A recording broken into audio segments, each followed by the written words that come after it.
Benipal show ਦੇਖਣ ਵਾਲੇ ਸਮੁੱਚੇ ਦਰਸ਼ਕਾਂ ਨੂੰ ਦਵਿੰਦਰ ਸਿੰਘ ਬੈਨੀਪਾਲ ਵੱਲੋਂ ਪਿਆਰ ਅਤੇ ਸਤਿਕਾਰ ਸਹਿਤ ਸਤਿ ਸ਼੍ਰੀ ਅਕਾਲ।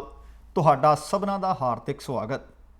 ਦੋਸਤੋ, ਅੱਜ ਦੇ ਇਸ ਪ੍ਰੋਗਰਾਮ ਦੇ ਵਿੱਚ ਇਮੀਗ੍ਰੇਸ਼ਨ ਦੇ ਮੁਤਲਕ ਮੈਂ ਗੱਲਬਾਤ ਕਰਾਂਗਾ, ਕਿਉਂਕਿ ਬੀਤੇ ਕਈ ਪ੍ਰੋਗਰਾਮਸ ਦੇ ਵਿੱਚ ਕਮੈਂਟਸ ਦੇ ਰੂਪ ਵਿੱਚ ਬਹੁਤ ਸਾਰੇ ਸਵਾਲ ਤੁਹਾਡੇ ਮੇਰੇ ਤੱਕ ਪਹੁੰਚੇ ਹੋਏ ਹੈ।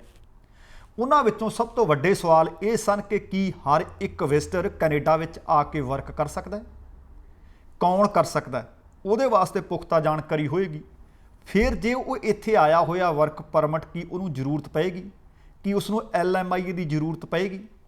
ਜਾਂ ਜਿਹੜੇ ਸਟੂਡੈਂਟਸ ਨੂੰ ਵੀਜ਼ੇ ਲੱਗੇ ਹੋਏ ਨੇ, ਕਿਉਂ ਉਹਨਾਂ ਨੂੰ ਹਵਾਈ ਅੱਡਿਆਂ ਤੋਂ ਮੋੜਿਆ ਜਾ ਰਿਹਾ ਹੈ? ਕਿਹੜੇ ਸਟੂਡੈਂਟ ਇਸ ਵਕਤ ਕੈਨੇਡਾ ਆ ਸਕਦੇ ਹੈ? ਜਾਂ ਬਹੁਤ ਸਾਰੇ ਮਾਪੇ ਨੇ ਠੱਗੀ ਦਾ ਸ਼ਿਕਾਰ ਹੋ ਰਹੇ ਨੇ, ਨੌਜਵਾਨ ਠੱਗੀ ਦਾ ਸ਼ਿਕਾਰ ਹੋ ਰਹੇ ਹੈ। ਬਹੁਤ ਸਾਰੇ ਅਖਬਾਰਾਂ ਵਿੱਚ ਤੁਸੀਂ ਦੇਖਦੇ ਹੋਵੋਗੇ ਕਿ ਭਾਈ ਲੜਕੀ ਕੋਲ ਬੈਂਡ ਨੇ, ਪੈਸਾ ਟਕਾ ਤੁਸੀਂ ਲਾ ਦਿਓ, ਲੜਕੀ ਕੈਨੇਡਾ ਜਾਏਗੀ ਅਤੇ ਫਿਰ ਤੁਹਾਡੇ ਲੜਕੇ ਨੂੰ ਸੱਦ ਲਏਗੀ। ਇਹ ਤੁਹਾਡੇ ਸਾਰਿਆਂ ਦੇ ਕਾਮਨ ਸਵਾਲ ਨੇ। ਇਹਨਾਂ ਸਾਰੇ ਸਵਾਲਾਂ ਦੇ ਜਵਾਬ ਲੈਣ ਵਾਸਤੇ ਅੱਜ ਮੈਂ ਪ੍ਰੋਗਰਾਮ ਦੌਰਾਨ ਇੱਕ ਮਾਹਿਰ ਸ਼ਾਮਲ ਕਰਾਂਗਾ। ਟਰੂ-ਵੇ ਇਮੀਗ੍ਰੇਸ਼ਨ ਕੰਸਲਟਿੰਗ ਤੋਂ ਮਿਸੀਸਾਗਾ ਤੋਂ ਜੋਬਨ ਗਿੱਲ ਸਾਹਿਬ ਸਾਡੇ ਅੱਜ ਮਹਿਮਾਨ ਹੋਣਗੇ। ਜੋਬਨ ਗਿੱਲ ਤੋਂ ਤੁਹਾਡੇ ਲਗਭਗ ਇਹਨਾਂ ਸਾਰੇ ਸਵਾਲਾਂ ਦੇ ਜਵਾਬ ਅੱਜ ਦੇ ਪ੍ਰੋਗਰਾਮ ਦੌਰਾਨ ਲੈਣ ਦੀ ਕੋਸ਼ਿਸ਼ ਕਰਾਂਗਾ।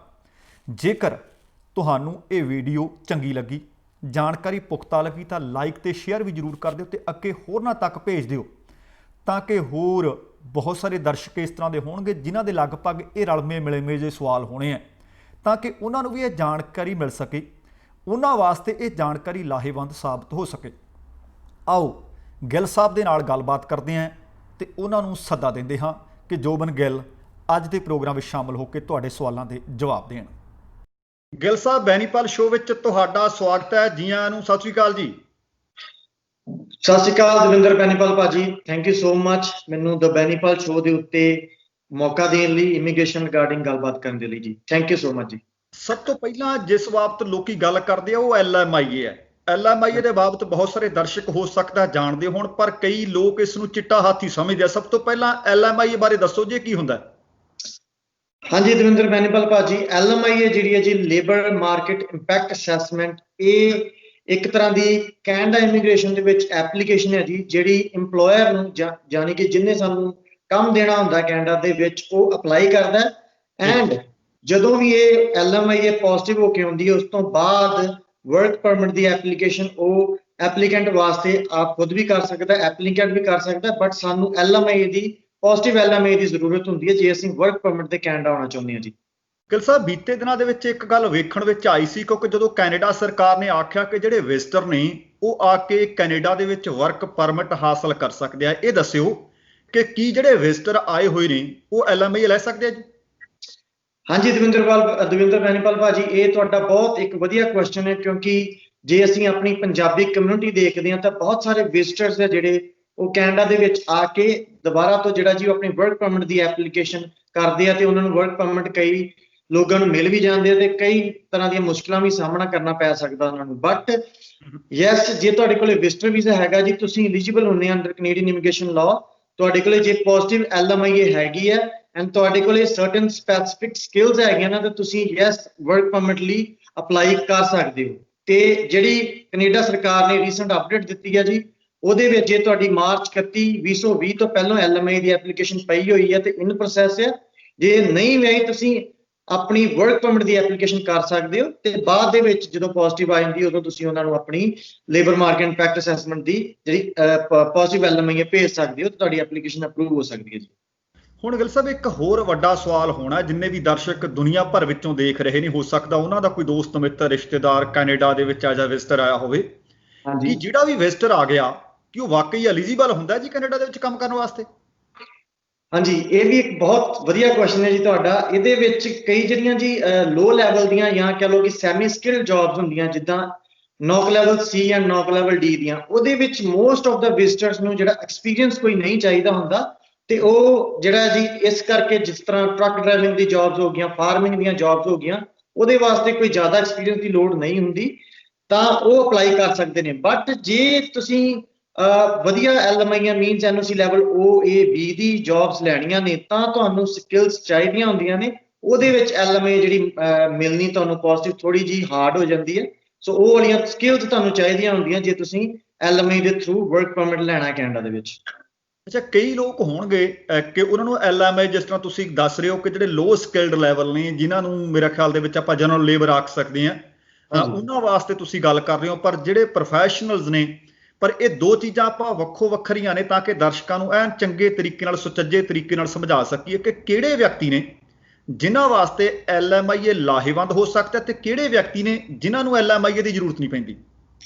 ਹਾਂਜੀ, ਸੋ ਦਵਿੰਦਰ ਬੈਨੀਪਾਲ ਭਾਜੀ, ਇਹਦੇ ਵਿੱਚ ਜਿਹੜੀਆਂ ਡੀ ਲੈਵਲ ਦੀਆਂ, ਜਿਸ ਤਰ੍ਹਾਂ ਫਾਰਮਿੰਗ ਦੀਆਂ LMIs ਹੋ ਗਈਆਂ, ਸੋ ਬਹੁਤ ਸਾਰੇ ਵਿਜ਼ਟਰਸ ਆਉਂਦੇ ਨੇ, ਸਾਨੂੰ ਵੀ ਰੈਗੂਲਰਲੀ ਬਹੁਤ ਸਾਰੇ ਲੋਕਾਂ ਦੇ ਫੋਨ ਵੀ ਆਉਂਦੇ ਨੇ ਕਿ ਤੁਹਾਡੇ ਕੋਲੇ ਫਾਰਮਿੰਗ ਦੀਆਂ ਜਾਂ ਡੀ ਲੈਵਲ ਦੀਆਂ LMIs ਜੇ ਹੋਣ ਤੇ ਸਾਨੂੰ ਦੇ ਦਿਓ। ਸੋ ਉਹਦੇ ਵਿੱਚ ਇਹ ਚੀਜ਼ ਹੈ ਕਿ ਉਹਦਾ ਜਿਹੜਾ ਵਰਕ ਪਰਮਿਟ ਹੈ ਲੈ ਕੇ ਤੁਹਾਡੀ ਪਰਮਨੈਂਟ ਰੈਜ਼ੀਡੈਂਸੀ ਹੋਣੀ ਕਾਫੀ ਹਾਰਡ ਹੋ ਜਾਂਦੀ ਹੈ ਜੇ ਤੁਸੀਂ ਫਾਰਮਿੰਗ ਵਗੈਰਾ ਜਾਂ ਲੇਬਰ ਵਗੈਰਾ ਦੀਆਂ ਤੁਸੀਂ ਜਿਹੜੀਆਂ ਜੌਬਸ ਕਰਦੇ ਹੋ LMI ਦੇ ਥਰੂ। ਬਟ ਜੇ ਤੁਸੀਂ ਟਰੱਕਿੰਗ ਦੇ ਵਿੱਚ ਸਕਿੱਲਸ ਤੁਹਾਡੇ ਕੋਲੇ, ਜਿੱਦਾਂ ਬਹੁਤ ਸਾਰੇ ਡਰਾਈਵਰਸ ਆਉਂਦੇ ਆ, ਦੁਬਈ ਤੋਂ ਆਉਂਦੇ ਆ, ਹੋਰ ਕਈ ਕੰਟਰੀਜ਼ ਤੋਂ ਆਉਂਦੇ ਆ, ਉਹਨਾਂ ਵਾਸਤੇ ਟਰੱਕ ਡਰਾਈਵਿੰਗ ਦਾ ਆਪਸ਼ਨ ਵਧੀਆ ਹੈਗਾ। ਉਹਨਾਂ ਵਾਸਤੇ ਉਹ ਜਿਹੜਾ ਆਪਸ਼ਨ ਉਹ ਲੈ ਸਕਦੇ ਨੇ। ਤੇ LMI ਵੈਸੇ ਜ਼ਿਆਦਾ ਲਾਹੇਵੰਦ ਉਹਨਾਂ ਨੂੰ ਆ ਜਿਹੜੇ ਪਰਿਵਾਰ ਇੰਡੀਆ ਦੇ ਵਿੱਚ ਜਿਨ੍ਹਾਂ ਨੂੰ ਸਪੈਸੀਫਿਕ ਸਕਿੱਲਸ ਹੈਗੀਆਂ ਉਹਨਾਂ ਕੋਲੇ, ਬਟ ਉਹਨਾਂ ਨੂੰ ਐਕਸਪ੍ਰੈਸ ਐਂਟਰੀ ਜਾਂ ਕਿਸੇ ਹੋਰ ਰੂਟ ਥਾਣੀ ਉਹਨਾਂ ਨੂੰ ਜੌਬ ਆਫਰਸ ਚਾਹੀਦੀਆਂ ਹੁੰਦੀਆਂ, ਤਾਂ ਕਿ ਉਹ ਕੈਨੇਡਾ ਦੇ ਵਿੱਚ ਪੱਕੇ ਤੌਰ ਤੇ ਇਮੀਗ੍ਰੇਟ ਕਰ ਸਕਣ ਜਾਂ ਉਹ ਵਰਕ ਪਰਮਿਟ ਲੈ ਕੇ ਕੈਨੇਡਾ ਦਾ ਐਕਸਪੀਰੀਅੰਸ ਗੇਨ ਕਰਕੇ ਆਪਣੀ ਪਰਮਨੈਂਟ ਰੈਜ਼ੀਡੈਂਸੀ ਹਾਸਲ ਕਰ ਸਕਣ। ਸੋ LMI ਜਿਹੜਾ ਜੀ, ਉਹ ਜੇ ਤੁਸੀਂ ਆਪਣੀ PR ਵਾਸਤੇ ਤੁਸੀਂ ਲੈ ਰਹੇ ਹੋ, ਉਹ ਜ਼ਿਆਦਾ ਤੁਹਾਨੂੰ ਲਾਹੇਵੰਦ ਰਹੇਗੀ। ਅਦਰਵਾਈਜ਼ ਤੁਸੀਂ ਆਪਣਾ ਸਟੇਟਸ ਹੀ ਕਨਵਰਟ ਕਰ ਸਕਦੇ ਹੋ, ਬਟ ਉਹਦਾ ਕੋਈ ਜ਼ਿਆਦਾ ਜਿਹੜਾ ਬੈਨੀਫਿਟ ਹੈ ਤੁਹਾਨੂੰ ਉਹ ਨਹੀਂ ਹੋਣ ਵਾਲਾ। ਅੱਛਾ, ਇੱਕ ਹੋਰ ਦੱਸਿਓ, ਜਿਹੜਾ ਤੁਸੀਂ ਕਹਿੰਦੇ ਲੋ ਸਕਿਲਡ ਨੇ, ਜਿਵੇਂ ਫਾਰਮਿੰਗ ਹੋ ਗਈ, ਫਾਰਮ ਦੇ ਵਿੱਚ ਲੇਬਰ ਕਰਨ ਵਾਲੇ ਲੋਕ ਨੇ, ਉਹਨਾਂ ਵਿੱਚੋਂ ਬਹੁਤ ਸਾਰੇ ਲੋਕ ਹੋਣਗੇ ਜਿਹੜੇ ਬਹੁਤੇ ਆਪਾਂ ਅੰਗਰੇਜ਼ੀ ਵਿੱਚ ਵੀ ਉਹਨਾਂ ਦਾ ਹੱਥ ਤੰਗ ਹੋਣਾ ਹੈ, ਉਹਨਾਂ ਨੂੰ ਕਿਸੇ ਨੂੰ ਕਿਸੇ ਪਾਸਿਓਂ ਇਸ ਤਰ੍ਹਾਂ ਦਾ LMI ਮਿਲ ਗਿਆ ਤੇ ਉੱਥੇ ਉਹਨਾਂ ਨੇ ਕੰਮ ਕਰਨਾ ਸ਼ੁਰੂ ਕਰ ਦਿੱਤਾ। ਪਰ ਕਈ ਵਾਰੀ ਆਪਾਂ ਕਿੱਤੇ ਦੇ ਵਿੱਚ ਕੰਮ ਕਰਦੇ ਕਰਦੇ ਮੁਹਾਰਤ ਹਾਸਲ ਕਰਦੇ ਹਾਂ। ਆਪਾਂ ਪਹਿਲਾਂ ਜਨਰਲ ਲੇਬਰ ਦੇ ਵਿੱਚ ਸੀ, ਫਿਰ ਉਹ ਕਹਿੰਦੇ ਨੇ ਨਹੀਂ ਯਾਰ ਬੰਦਾ ਬਹੁਤ ਕੰਮ ਦਾ ਹੈ, ਇਹਨੂੰ ਤਾਂ ਆਪਾਂ ਸੁਪਰਵਾਈਜ਼ਰ ਬਣਾ ਸਕਦੇ ਹਾਂ, ਇਹਨੂੰ ਤਾਂ ਮੈਨੇਜਰ ਬਣਾ ਸਕਦੇ ਹਾਂ। 4-5 ਬੈਂਡ ਬੰਦਾ ਕਹਿੰਦਾ ਮੈਂ ਲੈ ਵੀ ਲੈਣਾ, ਕਿਉਂਕਿ ਰੋਜ਼ਾਨਾ ਜਦੋਂ ਰੂਟੀਨ ਦੇ ਵਿੱਚ ਉਹ ਕੰਮ ਕਰਨ ਲੱਗ ਪੈਂਦਾ, ਕਿ ਫਿਰ ਉਹਦਾ ਰਸਤਾ ਉਹਨੂੰ PR ਤੱਕ ਲੈ ਜਾਂਦਾ ਜਾਂ ਨਹੀਂ ਜੀ? ਹਾਂਜੀ, ਇਹਦੇ ਪਿੱਛੇ ਇਹ ਕਿ ਜੇ ਇੱਕ ਫਾਰਮ ਦੇ ਵਿੱਚੋਂ ਸਪੋਜ਼ ਕਰੋ 10 ਵਰਕਰ ਉੱਥੇ LMI ਤੇ ਕੰਮ ਕਰ ਰਹੇ ਨੇ, ਸੋ ਸੁਪਰਵਾਈਜ਼ਰ ਤਾਂ ਇੱਕ ਤਾਂ ਦੋ ਹੀ ਬਣ ਸਕਦੇ ਆ। ਠੀਕ ਹੈ ਜੀ, ਜੇ ਉਹਨਾਂ ਦੀਆਂ ਸਕਿੱਲਸ ਉਹ ਡਿਵੈਲਪ ਕਰਦੇ ਓਵਰ ਦਾ ਟਾਈਮ ਪਾ ਕੇ, ਉਹ ਥੋੜੀਆਂ ਜਿਹੀਆਂ ਸਕਿੱਲਸ ਆਪਣੀਆਂ ਇੰਗਲਿਸ਼ ਦੀਆਂ ਸਕਿੱਲਸ ਹੋ ਗਈਆਂ ਜਾਂ ਵਰਕ ਦੀਆਂ ਸਕਿੱਲਸ ਹੋ ਗਈਆਂ, ਉਹ ਜ਼ਿਆਦਾ ਡਿਵੈਲਪ ਕਰ ਜਾਂਦੇ ਨੇ, ਤਾਂ ਇੰਪਲੋਇਰ ਹੈ ਜਿਹੜਾ ਜੀ ਉਹਨਾਂ ਨੂੰ ਨਵੀਂ LMI ਸੁਪਰਵਾਈਜ਼ਰ ਵਗੈਰਾ ਦੀ ਦੇ ਸਕਦੇ ਨੇ, ਤੇ ਯੈਸ ਉਹਦੇ ਥਰੂ ਉਹ ਪਰਮਨੈਂਟ ਰੈਜ਼ੀਡੈਂਸੀ ਜਿਹੜੀ ਉਹ ਵੀ ਹਾਸਲ ਕਰ ਸਕਦੇ ਨੇ ਜੀ। ਅੱਛਾ, ਇੱਕ ਬਹੁਤ ਸਾਰੇ ਲੋਕ ਹੁੰਦੇ ਨੇ, ਉਹਨਾਂ ਨੂੰ ਇੱਥੇ ਕੋਈ ਗਾਈਡ ਕਰਨ ਵਾਲਾ ਨਹੀਂ ਹੁੰਦਾ, ਉਹ ਆਉਂਦੀ ਹੈ, ਉਹਨੂੰ ਮੇਰੇ ਵਰਗਾ ਮਿਲ ਜਾਂਦਾ, ਉਹਨੂੰ ਜਿੰਨੀ ਕੁ ਜਾਣਕਾਰੀ ਹੁੰਦੀ ਹੈ ਉਹ ਕਹਿੰਦੇ ਭਾਜੀ ਚੱਕ ਦੇ ਫੱਟੇ, ਕੋਈ ਤੈਨੂੰ ਜੌਬ ਨਹੀਂ ਮਿਲੀ, ਰਿਫਿਊਜੀ ਅਪਲਾਈ ਕਰ ਦੇ। ਮੈਨੂੰ ਸਭ ਤੋਂ ਪਹਿਲਾਂ ਤਾਂ ਇਹ ਦੱਸਿਓ ਕਿ ਜੇਕਰ ਕੋਈ ਵਿਅਕਤੀ ਕੈਨੇਡਾ ਵਿੱਚ ਆਇਆ, ਰਿਫਿਊਜੀ ਅਪਲਾਈ ਉਹ ਕਰ ਸਕਦਾ, ਉਹਦਾ ਕਾਨੂੰਨਨ ਹੱਕ ਹੈ ਉਹਦੇ ਕੋਲੇ। ਇਹ ਦੱਸਿਓ ਕਿ ਕੋਈ ਵੀ ਬੰਦਾ ਰਿਫਿਊਜੀ ਅਪਲਾਈ ਕਰ ਸਕਦਾ? ਪਹਿਲਾਂ ਤਾਂ ਯੈਸ ਔਰ ਨੋ ਚ ਆਪਾਂ ਇਹ ਜਵਾਬ ਦਈਏ ਕਿ ਬਹੁਤ ਸਾਰੇ ਲੋਕ ਕਈ ਵਾਰੀ ਮਿਸਗਾਈਡ ਹੋ ਜਾਂਦੇ ਆ ਜੀ। ਹਾਂਜੀ, ਸੋ ਦਵਿੰਦਰ ਬੈਨੀਪਾਲ ਭਾਜੀ, ਇਹਦੇ ਵਿੱਚ ਕੋਈ ਵੀ ਅਪਲਾਈ ਕਰ ਸਕਦਾ ਹੈ। ਜੇ ਇਹਦਾ ਜਿਹੜਾ ਰਿਫਿਊਜੀ ਦਾ ਜਿਹੜਾ ਇੱਕ ਡੈਫੀਨੇਸ਼ਨ ਹੈ ਜੀ, ਉਹ ਕੈਨੇਡਾ ਇਮੀਗ੍ਰੇਸ਼ਨ ਲਾਅ ਦੇ ਹਿਸਾਬ ਦੇ ਨਾਲ ਇਹ ਕਹਿੰਦੀ ਹੈ ਸਾਨੂੰ ਕਿ ਜੇ ਤੁਹਾਡੀ ਜ਼ਿੰਦਗੀ ਨੂੰ ਕਿਸੇ ਪ੍ਰਕਾਰ ਦਾ ਖਤਰਾ ਹੈ, ਤੁਸੀਂ ਆਪਣੇ ਬੈਕ ਕੰਟਰੀ ਦੇ ਵਿੱਚ ਨਹੀਂ ਜਾ ਸਕਦੇ, ਤੁਹਾਨੂੰ ਖਤਰਾ ਮਹਿਸੂਸ ਹੁੰਦਾ ਕਿ ਤੁਹਾਨੂੰ ਉੱਥੇ ਜਾ ਕੇ ਤੁਹਾਡੀ ਲਾਈਫ ਦਾ ਖਤਰਾ ਹੋ ਸਕਦਾ ਜਾਂ ਤੁਹਾਨੂੰ ਕਿਸੇ ਹੋਰ ਪ੍ਰਕਾਰ ਦਾ ਖਤਰਾ ਹੋ ਸਕਦਾ, ਤੇ ਤੁਸੀਂ ਸੇਫ ਨਹੀਂ ਕਰਦੇ, ਤਾਂ ਤੁਸੀਂ ਆਪਣਾ ਜਿਹੜਾ ਰਿਫਿਊਜੀ ਕਲੇਮ ਆ ਉਹ ਕੈਨੇਡਾ ਦੇ ਵਿੱਚ ਕਰ ਸਕਦੇ ਹੋ। ਇਹਦੇ ਉੱਤੇ ਕੋਈ ਪਾਬੰਦੀ ਨਹੀਂ ਹੈ। ਹਾਂਜੀ, ਅੱਛਾ, ਇਹਦੇ ਨਾਲ ਇਹ ਦੱਸਿਓ, ਜਦੋਂ ਕਿਸੇ ਵਿਅਕਤੀ ਨੇ ਰਿਫਿਊਜੀ ਅਪਲਾਈ ਕਰ ਦਿੱਤਾ, ਹਾਂਜੀ, ਕੀ ਉਹ ਇੱਥੇ ਉਹਨੂੰ ਕੰਮ ਕਰਨ ਦਾ ਕਾਨੂੰਨਨ ਅਧਿਕਾਰ ਮਿਲ ਜਾਂਦਾ ਜਾਂ ਉਹ ਫਿਰ ਗੈਰ ਕਾਨੂੰਨੀ ਤਰੀਕੇ ਨਾਲ ਲੁੱਕ ਛਿਪ ਕੇ ਕੰਮ ਕਰ ਸਕਦਾ ਜੀ? ਹਾਂਜੀ, ਸੋ ਬੈਨੀਪਾਲ ਭਾਜੀ, ਇਹਦੇ ਵਿੱਚ ਸਭ ਤੋਂ ਜਿਹੜੀ ਰਿਫਿਊਜੀ ਕਲੇਮ ਦੀ ਜਿਹੜੀ ਬੈਨੀਫਿਟ ਆ ਉਹ ਇਹ ਹੈ ਕਿ ਜਦੋਂ ਤੁਸੀਂ ਰਿਫਿਊਜੀ ਕਲੇਮ ਆਪਣੀ ਐਪਲੀਕੇਸ਼ਨ ਕਰ ਦਿੰਦੇ ਹੋ ਤੇ ਤੁਹਾਡਾ ਰਿਫਿਊਜੀ ਕਲੇਮ ਹੈ ਜਿਹੜਾ ਜੀ, ਉਹ ਇਮੀਗ੍ਰੇਸ਼ਨ ਰਿਫਿਊਜੀ ਬੋਰਡ ਵੱਲੋਂ ਅਸੈਸਮੈਂਟ ਹੁੰਦੀ ਹੈ ਤੁਹਾਡੀ, ਐਂਡ ਉਹ ਦੇਖਦੇ ਨੇ ਕਿ ਰਿਫਿਊਜੀ ਕਲੇਮ ਇਹ ਵਾਲਾ ਅਸੀਂ ਜਿਹੜਾ ਜੀ ਉਹ ਅੱਗੇ ਫਾਰਵਰਡ ਕਰਨਾ ਹੈ ਕਿ ਨਹੀਂ ਕਰਨਾ। ਜੇ ਤੁਹਾਡਾ ਰਿਫਿਊਜੀ ਕਲੇਮ IRB ਦੇ ਵਿੱਚ ਫਾਰਵਰਡ ਹੋ ਜਾਂਦਾ ਤਾਂ ਤੁਸੀਂ ਵਰਕ ਪਰਮਿਟ ਹੈ ਜਿਹੜਾ ਜੀ ਉਹ ਐਲੀਜੀਬਲ ਹੋ ਜਾਂਦੇ ਹੋ ਅਪਲਾਈ ਕਰਨ ਵਾਸਤੇ, ਤੇ ਤੁਹਾਨੂੰ ਓਪਨ ਵਰਕ ਪਰਮਿਟ ਮਿਲਦਾ। ਓਪਨ ਵਰਕ ਪਰਮਿਟ ਦਾ ਮਤਲਬ ਉਹ ਵਾਲੇ ਵਰਕ ਪਰਮਿਟ ਦੇ ਉੱਤੇ ਤੁਸੀਂ ਕਿੰਨੇ ਵੀ ਘੰਟੇ ਤੇ ਕਿਸੇ ਵੀ ਇੰਪਲੋਇਰ ਵਾਸਤੇ ਕੰਮ ਕਰ ਸਕਦੇ ਹੋ। So yes, open work permit ਤੁਸੀਂ ਅਪਲਾਈ ਕਰ ਸਕਦੇ ਹੋ ਜੇ ਤੁਸੀਂ ਰਿਫਿਊਜੀ ਸਟੇਟਸ ਆਪਣਾ ਕਲੇਮ ਕੀਤਾ ਹੋਇਆ। ਅੱਛਾ, ਇਹਦੇ ਨਾਲ ਇੱਕ ਹੋਰ ਸਵਾਲ ਪੈਦਾ ਹੋ ਗਿਆ। ਕਈ ਬੰਦਿਆਂ ਨੂੰ ਓਪਨ ਵਰਕ ਪਰਮਿਟ ਤੇ ਮਿਲ ਗਿਆ, ਪਰ ਹਾਂਜੀ। ਬੰਦਾ ਬਿਮਾਰ ਠਮਾਰ, ਕਿਸੇ ਨੂੰ ਵੱਡੀ ਛੋਟੀ ਕਿਸੇ ਵੀ ਤਰ੍ਹਾਂ ਦੀ ਕੋਈ ਬਿਮਾਰੀ ਆ ਸਕਦੀ ਹੈ, ਕਿ ਇਹ ਸਾਰੀਆਂ ਸਹੂਲਤਾਂ ਫਿਰ ਉਹਨੂੰ ਮਿਲ ਜਾਂਦੀਆਂ ਨੇ ਜਾਂ ਇਹ ਉਹਨੂੰ ਫਿਰ ਕੋਈ ਇੰਸ਼ੋਰੈਂਸ ਲੈਣੀ ਪੈਂਦੀ ਹੈ ਜੀ? ਬੈਨੀਪਾਲ ਭਾਜੀ, ਜਿਹੜੀ ਮੈਡੀਕਲ ਕਵਰੇਜ ਹੈ ਰਿਫਿਊਜੀਜ਼ ਦੀ, ਉਹ ਵੀ ਉਹਨਾਂ ਨੂੰ ਰਿਫਿਊਜੀ ਕਲੇਮ ਜਦੋਂ ਉਹਨਾਂ ਦਾ ਮਿਲਦਾ ਹੈ ਤਾਂ ਉਹਦੇ ਨਾਲ ਉਹਨਾਂ ਨੂੰ ਜੋ ਬੈਨੀਫਿਟਸ ਹੁੰਦੇ ਨੇ ਇੱਕ ਕੈਨੇਡੀਅਨ ਸਿਟੀਜ਼ਨ ਨੂੰ, ਸੋ ਉਹਦੇ ਵਰਗੇ ਹੀ ਬੈਨੀਫਿਟਸ ਉਹਨਾਂ ਨੂੰ ਵੀ ਮਿਲ ਜਾਂਦੇ। ਉਹਨਾਂ ਨੂੰ ਕੋਈ ਹੋਰ ਇੰਸ਼ੋਰੈਂਸ ਲੈਣ ਦੀ ਲੋੜ ਨਹੀਂ ਹੁੰਦੀ ਜਿੰਨਾ ਚਿਰ ਤੱਕ ਉਹਨਾਂ ਦਾ ਰਿਫਿਊਜੀ ਕਲੇਮ ਜਿਹੜਾ ਇਨ ਪ੍ਰੋਸੈਸ ਹੁੰਦਾ ਹੈ। ਜੀ। ਤੇ ਇਹ ਤੋਂ ਹਾਂਜੀ ਅਗਲਾ ਸਵਾਲ ਇਹ ਹੈ, ਮੰਨ ਲਓ ਵੀ ਮੇਰੇ ਵਰਗੇ ਬੰਦੇ ਨੇ, ਕਿਸੇ ਨੇ ਰਿਫਿਊਜੀ ਅਪਲਾਈ ਕਰ ਦਿੱਤਾ, ਹਾਂਜੀ ਕਲੇਮ ਉਹਦਾ ਗਵਰਨਮੈਂਟ ਨੇ ਮੰਨ ਵੀ ਲਿਆ ਕਿ ਠੀਕ ਹੈ ਭਾਈ, ਤੇਰੇ ਬੈਕ ਹੋਮ ਕੰਟਰੀ 'ਚ ਤੈਨੂੰ ਖਤਰਾ ਹੋ ਸਕਦਾ, ਓਪਨ ਵਰਕ ਪਰਮਿਟ ਵੀ ਮਿਲ ਗਿਆ, 2-4 ਸਾਲ ਉਹਦਾ ਕੇਸ ਕੁਛ ਚੱਲਦਾ ਰਿਹਾ ਤੇ ਆਖਰ ਨੂੰ ਉਹ ਰਿਜੈਕਟ ਹੋ ਜਾਵੇ, ਤੇ ਫਿਰ ਹਾਂਜੀ ਉਹਦੀ ਕੋਈ ਚਾਰਾ ਜੋਈ ਜਾਂ ਉਹਦਾ ਕੋਈ ਅਗਲਾ ਸਟੈਪ ਹੋ ਸਕਦਾ, ਜਾਂ ਉਹਨੂੰ ਵਾਕਈ ਫਿਰ ਆਪਣੇ ਵਤਨ ਵਾਪਸ ਜਾਣਾ ਪੈਂਦਾ ਜੀ? ਬਹੁਤ ਵਧੀਆ ਕੁਐਸਚਨ ਹੈ ਮੈਨੂਅਲ ਭਾਜੀ ਇਹ, ਕਿਉਂਕਿ ਇਹ ਵਾਲੀ ਕਲੈਰਿਟੀ ਹੈ ਜਿਹੜੀ ਬਹੁਤ ਸਾਰੇ ਲੋਕਾਂ ਨੂੰ ਨਹੀਂ ਹੁੰਦੀ। ਜੀ। ਬਟ ਜਦੋਂ ਤੁਹਾਡਾ 2 ਤੋਂ 4 ਸਾਲ ਕੇਸ ਚੱਲ ਗਿਆ, ਜੇ ਇਨ ਕੇਸ ਤੁਹਾਡੀ ਜਿਹੜੀ ਬੇਸਿਸ ਆਫ ਕਲੇਮ ਦੇ ਵਿੱਚ ਤੁਸੀਂ ਆਪਣੀ ਜਿਹੜੀ ਤੁਹਾਡੀ ਸਟੋਰੀ ਆ, ਜਿਹੜੀ ਤੁਸੀਂ ਸਾਰੀ ਵਾਰਤਾਲਾਪ ਉਹਨਾਂ ਨੂੰ ਦੱਸੀ ਆ, ਜੀ। ਉਹ ਤੁਹਾਡੀ ਅਪਰੂਵ ਹੋ ਗਈ, ਫਿਰ ਤੇ ਅੱਗੇ ਤੁਸੀਂ ਪੀਆਰ ਲੈ ਕੇ ਸਿਟੀਜ਼ਨ ਬਣ ਜਾਂਦੇ ਹੋ। ਬਟ ਜੇ ਇਨ ਕੇਸ ਤੁਹਾਡਾ ਐਪਲੀਕੇਸ਼ਨ ਜਿਹੜੀ ਹੈ ਜੀ ਕਲੇਮ ਤੁਹਾਡਾ ਰਿਜੈਕਟ ਹੋ ਜਾਂਦਾ ਹੈ, ਤਾਂ ਤੁਹਾਡੇ ਕੋਲੇ ਆਪਸ਼ਨ ਅਪੀਲ ਦਾ ਬਚ ਜਾਂਦਾ। ਤੁਸੀਂ ਜਿਹੜੀ ਇਮੀਗ੍ਰੇਸ਼ਨ ਅਪੀਲ ਡਿਵੀਜ਼ਨ ਹੈ ਉਹਦੇ ਵਿੱਚ ਤੁਸੀਂ ਅਪੀਲ ਕਰ ਸਕਦੇ ਹੋ, ਐਂਡ ਰੱਬ ਨਾ ਕਰੇ ਤੁਹਾਡੀ ਉੱਥੋਂ ਵੀ ਅਪੀਲ ਰਿਜੈਕਟ ਹੋ ਜਾਂਦੀਆਂ ਤਾਂ ਤੁਸੀਂ ਆਪਣਾ ਕੇਸ ਹੈ ਜਿਹੜੇ ਦੀ ਉਹ ਫੈਡਰਲ ਕੋਰਟ ਦੇ ਵਿੱਚ ਜੁਡੀਸ਼ੀਅਲ ਰਿਵਿਊ ਵਾਸਤੇ ਪਾ ਸਕਦੇ ਹੋ, ਤੇ ਉੱਥੇ ਤੁਹਾਡੀ ਸੁਣਵਾਈ ਹੋ ਸਕਦੀ ਹੈ। ਅੱਛਾ, ਹੁਣ ਇਹ ਦੱਸਿਓ, ਜਦੋਂ ਆਪਾਂ ਅਪੀਲ ਕਰ ਦਿੱਤੀ, ਉਹਦੇ 'ਚ ਕੋਈ ਨਵੇਂ ਡਾਕੂਮੈਂਟੇਸ਼ਨ ਕੀਤੀ ਜਾ ਸਕਦੀ ਹੁੰਦਾ? ਕਿਉਂਕਿ ਬਹੁਤ ਸਾਰੇ ਕੇਸ ਇਸ ਤਰ੍ਹਾਂ ਦੇ ਨੇ ਕਿ ਜਿਹੜੇ ਤੁਸੀਂ ਪੇਪਰ ਪਹਿਲਾਂ ਫਾਈਲ ਕਰ ਦਿੱਤੇ ਉਹੀ ਨੇ, ਕਿ ਉਹਦੇ ਵਿੱਚ ਨਵਾਂ ਕੁਝ ਨਹੀਂ ਦਿੱਤਾ ਜਾ ਸਕਦਾ। ਜਦੋਂ ਇਸ ਤਰ੍ਹਾਂ ਕੋਈ ਬੰਦੇ ਦਾ ਕੇਸ ਖਾਰਜ ਹੋ ਜਾਵੇ, ਦੁਬਾਰਾ ਅਪੀਲ ਕੀਤੀ ਜਾਵੇ, ਕੀ ਨਵੇਂ ਡਾਕੂਮੈਂਟਸ ਲਾਏ ਜਾ ਸਕਦੇ ਹੁੰਦੇ ਆ ਜਾਂ ਨਹੀਂ ਜੀ? ਨਹੀਂ ਜੀ, ਇਹਦੇ ਵਿੱਚ ਜਿਹੜੇ ਡਾਕੂਮੈਂਟੇਸ਼ਨ ਦੀ ਉਹ ਮੋਸਟਲੀ ਕੇਸ ਜਿਹੜਾ ਇਮੀਗ੍ਰੇਸ਼ਨ ਅਪੀਲ ਡਿਵੀਜ਼ਨ, ਉਹ ਜਿਹੜਾ ਪੁਰਾਣੀ ਤੁਸੀਂ ਐਪਲੀਕੇਸ਼ਨ ਸਬਮਿਟ ਕੀਤੀ ਹੁੰਦੀ, ਜੇ ਉਹਦੇ ਵਿੱਚ ਕੋਈ ਡਰਾਸਟਿਕਲੀ ਬਹੁਤ ਜ਼ਿਆਦਾ ਕਿ ਐਵੀਡੈਂਸ ਬੜਾ ਸਟਰੋਂਗ ਤੁਹਾਡੇ ਕੋਲ ਹੈ, ਫਿਰ ਤੁਸੀਂ ਸ਼ੋਅ ਕਰ ਸਕਦੇ ਹੋ ਤੇ ਤੁਹਾਡਾ ਜਿਹੜਾ ਕੇਸ ਆ ਜਿਹੜਾ ਇਮੀਗ੍ਰੇਸ਼ਨ ਅਪੀਲ ਡਿਵੀਜ਼ਨ ਵੱਲੋਂ ਉਹ ਕੰਸੀਡਰ ਕੀਤਾ ਜਾ ਸਕਦਾ ਤੇ ਉੱਥੇ ਤੁਹਾਨੂੰ ਯੈਸ ਹੋ ਸਕਦੀ ਹੈ ਜੀ। ਸੁਣ, ਇਹਦੇ ਨਾਲ ਮੈਨੂੰ ਇਹ ਦੱਸੋ, ਜਿਸ ਤਰ੍ਹਾਂ ਪਹਿਲਾਂ ਵਿਜ਼ਟਰ ਵੀਜ਼ੇ ਦੀ ਗੱਲ ਕੀਤੀ ਤੇ ਦੂਸਰੀ ਆਪਾਂ ਰਿਫਿਊਜੀ ਦੀ, ਮੈਨੂੰ ਇਹ ਆ ਕਿ ਆਪਾਂ ਥੋੜੇ ਸਮੇਂ ਦੇ ਵਿੱਚ ਬਹੁਤ ਸਾਰੇ ਜਿਹੜੇ ਸਵਾਲ ਨੇ, ਸ਼ੰਕੇ ਨੇ, ਮੈਨੂੰ ਲਗਾਤਾਰ ਸਵਾਲ ਸਾਡੇ ਦਰਸ਼ਕਾਂ ਦੇ ਆਉਂਦੇ ਰਹਿੰਦੇ ਨੇ ਕਿ ਇਸ ਮਸਲੇ ਤੇ ਵੀ ਗੱਲ ਕਰ ਲਿਓ, ਇਸ ਮਸਲੇ ਤੇ ਵੀ ਗੱਲ ਕਰ ਲਿਓ। ਆਪਾਂ ਸਾਰਿਆਂ ਤੇ ਅੱਜ ਪੰਛੀ ਝਾਤੀ ਮਾਰਾਂਗੇ, ਆਉਣ ਵਾਲੇ ਪ੍ਰੋਗਰਾਮਾਂ 'ਚ ਕੋਸ਼ਿਸ਼ ਕਰਾਂਗੇ ਕਿ ਇੱਕ ਇੱਕ ਚੀਜ਼ ਦੇ ਉੱਤੇ ਡਿਟੇਲਡ ਗੱਲਬਾਤ ਕੀਤੀ ਜਾਵੇ। ਹੁਣ ਬੀਤੇ ਦਿਨਾਂ ਤੋਂ, ਜਦੋਂ ਮਾਰਚ ਮਹੀਨੇ ਤੋਂ ਕੋਵਿਡ-19 ਪੈਂਡੈਮਿਕ ਹੈ, ਉਹਦੇ ਤੋਂ ਬਾਅਦ ਬਹੁਤ ਸਾਰੇ ਸਟੂਡੈਂਟ ਨੇ ਜਿਨ੍ਹਾਂ ਨੂੰ ਵੀਜ਼ੇ ਵੀ ਲੱਗੇ ਹੋਏ ਨੇ, ਪਰ ਹਾਲੇ ਵੀ ਉਹ ਪੰਜਾਬ ਦੇ ਵਿੱਚ ਜਾਂ ਕਿਸੇ ਹੋਰ ਮੁਲਕ ਦੇ ਵਿੱਚ ਬੈਠੇ ਆ। ਸਭ ਤੋਂ ਪਹਿਲਾਂ ਮੈਨੂੰ ਇਹ ਦੱਸਿਓ ਕਿ ਕੋਵਿਡ-19 ਤੋਂ ਬਾਅਦ ਸਟੂਡੈਂਟਸ ਦੀ ਕੀ ਅਪਡੇਟ ਹੈ ਜੀ ਇਸ ਵੇਲੇ? ਹਾਂਜੀ ਬੈਨੀਪਾਲ ਭਾਜੀ, ਜਿਹੜੇ ਵੀ ਸਟੂਡੈਂਟਸ ਇੰਡੀਆ ਦੇ ਵਿੱਚ ਜਾਂ ਕਿਸੇ ਹੋਰ ਕੰਟਰੀ ਦੇ ਵਿੱਚ ਸਟਕ ਬੈਠੇ ਨੇ, ਕੈਨੇਡਾ ਇਮੀਗ੍ਰੇਸ਼ਨ ਦੇ ਵੱਲੋਂ ਹਾਲ ਦੀ ਘੜੀ ਦੇ ਵਿੱਚ ਸਾਰੇ ਮੋਸਟਲੀ ਸਟੂਡੈਂਟਸ ਦੀ ਜਿਹੜੀਆਂ ਕਲਾਸਿਸ ਹੈ ਜੀ, ਉਹ ਆਨਲਾਈਨ ਮੋਡ ਦੇ ਵਿੱਚ ਸ਼ੁਰੂ ਕਰ ਦਿੱਤੀ ਗਈਆਂ। ਜੇ ਤੁਹਾਡੇ ਵੀਜ਼ੇ ਮਾਰਚ 2020 ਤੋਂ ਪਹਿਲਾਂ ਆ ਚੁੱਕੇ ਨੇ ਜਾਂ ਤੁਸੀਂ ਮਾਰਚ 18 2020 ਤੋਂ ਬਾਅਦ ਅਪਲਾਈ ਕੀਤੇ ਨੇ, ਤਾਂ ਜਿਹੜਾ 2 ਸਟੇਜ ਪ੍ਰੋਸੈਸ ਆ ਉਹ ਕੈਨੇਡਾ ਸਟੱਡੀ ਵੀਜ਼ਾ ਵਾਸਤੇ ਇੰਟਰੋਡਿਊਸ ਹੋਇਆ। ਉਹਦੇ ਵਿੱਚ AIP ਅਪਰੂਵਲ ਇਨ ਪ੍ਰਿੰਸੀਪਲ ਸਟੂਡੈਂਟਸ ਨੂੰ ਦਿੱਤੀ ਜਾ ਰਹੀ ਆ ਕਿ ਜੇ ਤੁਹਾਡੇ ਕੋਲ AIP ਆ ਗਈ ਤਾਂ ਤੁਸੀਂ ਆਪਣੀ ਸਟੱਡੀ ਜਿਹੜੀ ਜੀ ਉਹ ਇੰਡੀਆ ਤੋਂ ਹੀ ਸਟਾਰਟ ਕਰ ਸਕਦੇ ਹੋ। ਇੰਡੀਆ ਤੋਂ ਤੁਸੀਂ 8 ਤੋਂ 12 ਮਹੀਨੇ ਦਾ ਪ੍ਰੋਗਰਾਮ ਕਰ ਸਕਦੇ ਹੋ, ਤੇ ਜੇ ਤੁਹਾਡੀ ਸਟੱਡੀ 8 ਤੋਂ 12 ਮਹੀਨੇ ਦੀ ਆ ਤਾਂ ਤੁਸੀਂ ਉਹ ਕੰਪਲੀਟ ਕਰਕੇ ਇੰਡੀਆ ਤੋਂ ਪੋਸਟ ਗ੍ਰੈਜੂਏਟ ਵਰਕ ਪਰਮਿਟ ਵਾਸਤੇ ਵੀ ਐਲੀਜੀਬਲ ਹੋ ਜਾਂਦੇ ਹੋ।